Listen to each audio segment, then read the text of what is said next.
கொஞ்சம் லேட்டாக வந்தன்றதால ரொம்ப லேட்டாக விட்டுட்டார் தம்பி.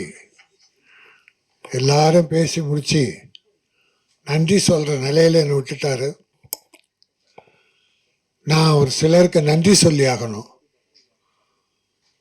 நான் மொத்தம் ஒரு 20 பேர்கிட்ட சொல்லியிருந்தேன். நான் வந்த உடனே கைத்தட்ட சொல்லி அதில் 10 பேர் தான் கைத்தட்டினாங்க. இந்த செல்வமணி, சிவா இவங்கெல்லாம் கைத்தட்டல. சும்மா சொன்னேன். ஏதோ ஒரு அன்பின் காரணமாக என் அன்பு சகோதரர் நீண்ட நாளுக்கு அப்புறம் பார்த்ததால கைத்தட்டி வரவேற்றாங்க. எல்லாருக்கும் நன்றி. மனதால் வரவேற்ற அத்தனை பேருக்கு நன்றி. எனக்கு தொழில் ரொமான்ஸ். இப்போ எல்லாருமே நம்ம தமிழில் டைட்டில் தான் நல்லதுன்னு நினைக்கிற காலத்தில் நிறைய இங்கிலீஷ் டைட்டிலாக வந்துக்கிட்டே இருக்கு.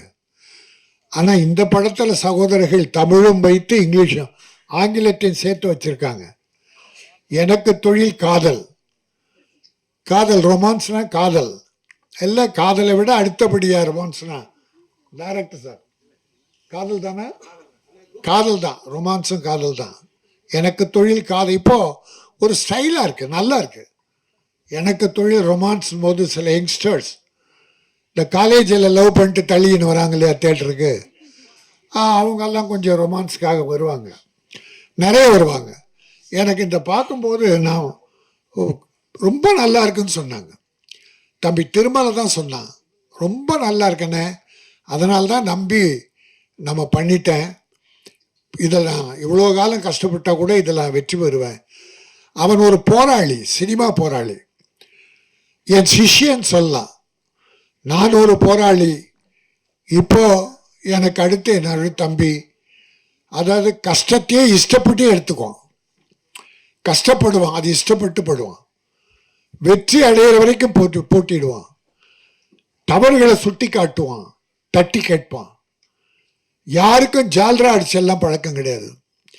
நல்லது நடக்கணும். சினிமா முதலீடு செய்கிற ப்ரொடியூசர் அத்தனை பேரும் நல்லா இருக்கணும், அதுக்காக போராடுவான். சில படங்கள் முடிக்க முடியாமல் இருக்கும்போது அவனுடைய உதவியால் ஃபைனான்சியர்ஸ் பணம் கொடுத்து அந்த படத்தெல்லாம் முடிச்சிருக்காங்க. ஆக அப்படி ஒரு நல்ல மனம் படைத்த அருமை தம்பி திருமலை இன்றைக்கு இந்த படத்தை எடுத்து செய்கிறான் ப்ரொடியூசர்னா முதல்ல மகிழ்ச்சி. பல பேர் அடைந்தாலும் நான் மிகப்பெரிய மகிழ்ச்சி அடைகிறேன். அவன் வெற்றி பெறுவான். இந்த இயக்குனர் தம்பி பாலாஜி ரொம்ப எளிமையாக இருக்கார். இந்த எளிமையை உங்களை வரவேற்கும், வாழ்த்தும். காதலிக்க நேரமில்லைன்னு ஒரு படம், அற்புதமான படம், காதல் கலந்த காமெடி படம்.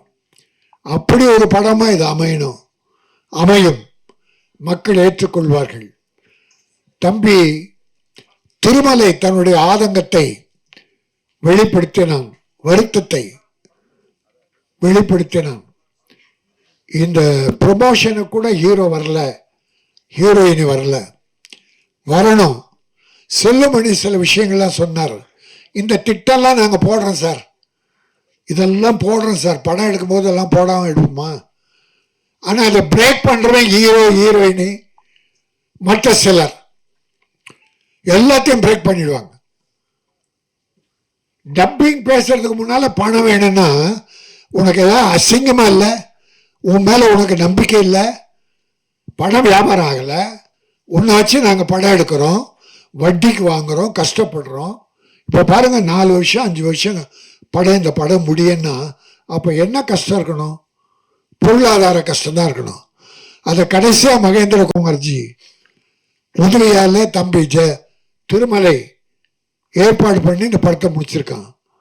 அப்போ ஹீரோவா நீ கொண்டாந்து பணத்தை கொடுத்த, என் முதல் படம் கதாநாயகன், இந்த படம் எப்படி வரணும், இந்தாங்க இந்த பணத்தை வச்சு படம் பண்ணுங்கன்னு சரத்குமார் பண்ணியிருக்காரு. அப்படி ஜெய்சங்கர்னு ஒரு ஹீரோ, அவர் எத்தனை ப்ரொடியூசர் வாழ வச்சிருக்கார். ரிலீஸுக்கெல்லாம் அவங்க உதவி பண்ணுவாங்க. பட் ஒரு ப்ரொமோஷனுக்கே வரலன்னா ப்ரொடியூசர்ஸ் அவ்வளோ பெரிய அடிமைகளா? உனக்கு என்ன அவ்வளோ பிஸி ஆகிட்ட? எல்லாருக்கும் சொல்கிறேன், தலைகணம் மட்டும் இருக்கக்கூடாது. தலைகணம் கொஞ்ச நாள் நிமிரும், உன்னை தாழ்த்தி விடும். தலை கணிச்சுன்னா தலை தாழ்ந்து விடும். ஆகவே தலைகணம் இருக்கக்கூடாது யாராக இருந்தாலும். வளர்ச்சியும் போது நெற்பயிரை உதாரணம் சொல்லுவாங்க. நெற்பயிர் கதிர் விடுறதுக்கு முன்னால நெல் நிமிர்ந்து நிற்குமா, கதிர் விடுகிற போது அந்த நெற்பயிர் தலை தாழ்ந்து இருக்குமா. அது அறிவின் முதிர்ச்சி. அது போல வளர புகழ் வளர வளர அமைதியும் தன்னடக்கம் இருந்தா நீ மேலும் உயர்வாய். அடுத்தவங்க வைத்தறித்தலுக்கு சாபத்துக்கு மட்டும் ஆளாகாதீங்க யாரா இருந்தாலும். ஆனா நான் இவ்வளவு சொன்னாலும் என் தயாரிப்பாளர் மேலதான் நான் குறைப்பட்டுக்குவேன். வேற எவனை பற்றியும் நான் குறைப்பட மாட்டேன். போட்டி போட்டுக்கிட்டு இந்த படம் வெற்றி பெற்றா முதல்ல அந்த ஹீரோ கிட்ட போய் நிக்க போறது யாரு? இப்ப எழில் மரங்கொத்தி பறவைன்னு ஒரு படம் எடுத்தார், டைரக்ட் பண்ணார், சூப்பர் ஹிட் படம். ஒரு சிவகார்த்திகேயன் ஒரு ஹீரோ உருவானார். இப்ப எழில் கிட்ட எவ்வளவு பேர் வராங்க. அவர் படம் பண்ணிக்கிட்டு இருக்கார், ஒரு அமைதியான அற்புதமான இயக்குனர். ஆனா இன்னைக்கு சிவகார்த்திகேயன் பெரிய லெவல், நல்லா இருக்கட்டும், நல்லா தப்பே சொல்லல. பட் உன்னை தூக்கி விட்டவர்களை, ஒரு டைரக்டர் இல்லைன்னா ஹீரோ இல்லை சார், ஹீரோயின் இல்லை சார். டைரக்டர் அத்தனையும் தன் மூளையில வச்சுக்கிட்டு எந்த அளவு சிரிக்கணும், எந்த அளவு கோவப்படணும் என்பதெல்லாம் அவர் சொல்றதுதான் அந்த ஹீரோ செய்யணும். அளவுக்கு மீறி டைரக்டர் மீறி பண்ண முடியாது. அப்போ ஒரு ஹீரோயினை உருவாக்குவது டைரக்டர். அந்த டைரக்டருக்கு மரியாதை தான் நீ என்ன வாழ போற? அது மட்டும் இல்ல, என் ப்ரொடியூசர் மேலனா ஒரு ஹீரோயினை இந்தியில தேடி கொண்டாந்து போடுறாங்க சார், தமிழ்ல கிடைக்கலன்னு. அந்த ஹீரோயினை கால் ஷீட்டு கொடுக்கறதே கஷ்டம். கொடுத்தா பாம்பேல இருந்து வரணும். பாம்பேல ஃபிளைட் வீட்டில இருந்து ஏரோட்ரம் வர வரைக்கும் அந்த பவுன்சர் அங்க 4 பவுன்சர் இந்தியில பாம்பேல வீட்டில இருந்து அவங்க ஏர்போர்ட் வர்ற வரைக்கும் 4 பவுன்சர். ஏர்போர்ட் ஏறின உடனே சென்னையில் 4 பவுன்சர் கொண்டாந்து விடணும். இன்னும் அவ்வளவு பெரிய தீவிரவாதியா நீ? இத்தனை ஹீரோக்களும் பவுன்சர்ஸ் வச்சுக்கிறாங்க. சில டைரக்டர்கள் அவங்களுக்கு பவுன்சர்ஸ், அவ்வளோ கேடு கட்டோம்னா பயங்கரவாதியா? உன்னை கொலை பண்றதுக்கு ஆளுங்க சுத்திக்கிட்டா இருக்கு. எதுக்கு பவுன்சர்ஸை குறை சொல்ல, பவுன்சர்ஸுக்கு வேஷம் கொடுங்க, வேலை கொடுங்க, அந்த தம்பிகள் நல்லா இருக்கட்டும். ஆனா கேரவான்ல இருந்து ஹீரோ போவாராம், 6 பவுன்சர் கூடவே போவாங்களாம். ஷூட்டிங் ஒரு 100 மீட்டர்ல நடக்கும். அந்த 100 மீட்டர் வரைக்கும் ஹீரோ விட்டுட்டு அங்கேயே உட்கார்ந்துட்டு இருக்கணும். பிறகு அந்த பவுன்சர் ஹீரோ ஷார்ட் முடிஞ்சு கேரவுண்ட் வருவார், அந்த பவுன்சர்ஸ் வந்து கேரவுண்ட்ல உட்கார வைக்கணும். என்னங்கடா இது அக்கிரமமா இருக்குது? அவ்வளோ பெரிய தீவிரவாதிகளா நீங்க? உங்களை சொல்றதுக்கு ஆள் தேடிக்கிட்டு இருக்காங்க. ஆக ரொம்ப வேதனையான விஷயம். இதை செய்வது யார்? நம்மள ப்ரொடியூசர். நான் அவ்வளோ குறை சொல்ல மாட்டேன், எனக்கு வேணாம் அந்த ஹீரோ வேணாம் என்று சொல்ல தைரியம் இல்லையே. அவங்களால எத்தனை கோடி சம்பாதிக்க போறீங்க? படுற வேதனை அவ்வளோ பெரிய வேதனை. ஆகவே சில கஷ்டங்கள் ப்ரொடியூசர்ஸுக்கு பலர் செயற்கையா கொடுக்குறாங்க. இதற்கு தயாரிப்பாளர் சங்கம் தான் ஒரு முடிவை எடுக்கணும். திருமலை இங்க கத்தி பிரயோஜனம் கிடையாது. தயாரிப்பாளர் சங்கம் ஒற்றுமையா இருக்கணும். ஆந்திரா பிரமாதமா இருக்கு. ஆந்திரா ப்ரொடியூசர் கவுன்சிலை மீறி யாராலும் ஒன்றும் பண்ண முடியாது.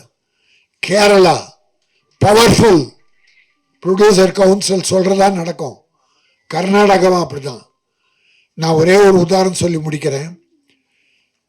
ஆந்திராவில் ஒரு வில்லனுக்கும் ஒரு ஹீரோயினுக்கும் ரெட்டு போட்டாங்க.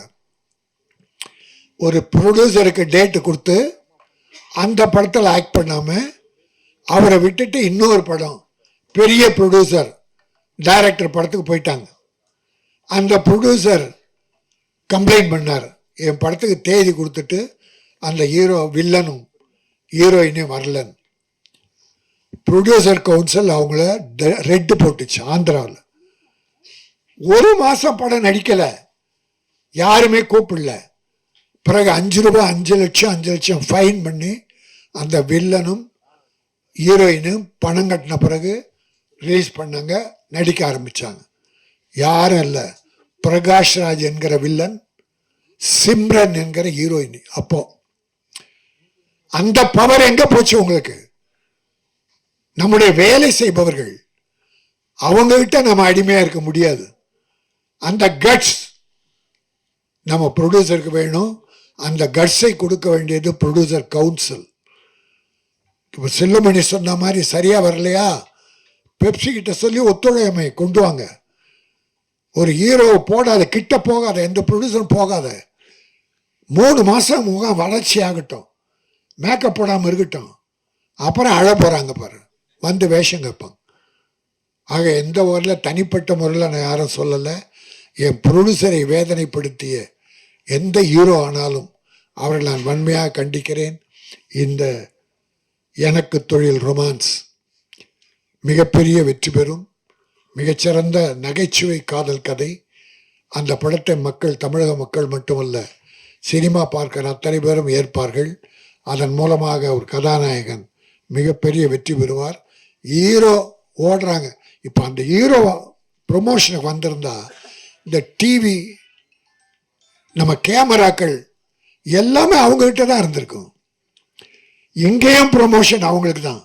ப்ரொடியூசர் யாருன்னா எடுப்பாங்க, டைரக்டர் யாருன்னா ஃபோட்டோ எடுப்பாங்க, கிட்டச்சாக மாட்டாங்க. ஒரு ப்ரொடியூசர் போய், சார் டைம் ஆச்சு வாங்க வாங்க ஹீரோவை கூப்பிட்டா, ஒரு கேமரா, சார் கொஞ்சம் தள்ளி நில்லுங்க, ப்ரொடியூசரை தள்ளி நில்லுங்கன்ட்டு கேமரா ஹீரோ எடுக்கிறான், ஹீரோயினை எடுக்கிறான். அப்போ இங்கேயும் பவர் யாருக்கு? உங்களுக்கு தான். உங்களுக்கு தான் ப்ரமோஷன். நன்றி மறக்காதீர்கள். என் நன்றி கொன்றார்க்கும் உய்வுண்டாம் உய்வில்லை, செய் நன்றி கொன்ற மகருக்கு என்று வள்ளுவன் சொன்னான். இன்னைக்கு நல்லா இருக்கலாம். ஒரு வாழை மரம், ஒரு தேக்கு மரம், ரெண்டுத்துக்கும் ஒரு வாதம் வந்தது. வாழை மரம் தேக்கு மரம் வாழை மரத்தை கிண்டல் பண்ணி, நீ ரொம்ப ஷார்ட்டாக இருக்க, நீ விலை கம்மி, நான் தான் உயரமாக வளர்றேன், என்னுடைய மதிப்பு அதிகம், நான் பணக்காரன் வீட்டிலெல்லாம் வீடுகளில் நிறைச்சி அழகுபடுத்துகிறேன் அப்படின்னுச்சு. வாழை மரம் சொல்லிச்சு, நீ வெட்டின பிறகுதான் நீ அழகு. உன்னை அறுத்து மரம் வளர்ந்த பிறகு தேக்கு மரத்தை அறுத்து பீரோ செய்கிறானோ என்ன பண்ணுறானோ, பொருள் அழகிய பொருள். ஆனால் வாழை மரம் வாழுகிற காலத்திலே, வளருகிற காலத்திலே வாழைக்காயாக, வாழைப்பழமாக, வாழை இலையாக, தண்டாக, நாராக, அத்தனை பொருளையும் வாழுகிற காலத்திலேயே மக்களுக்கு கொடுப்பது அதுதான் சிறந்தது. அது மட்டுமல்ல, அது காலம் முடியும் போது 4 வாழை கன்றுகளை விட்டு விட்டு செல்லும். இந்த மக்களுக்காக 4 வாழை கன்றுகளை விட்டு விட்டு அது அழியும்.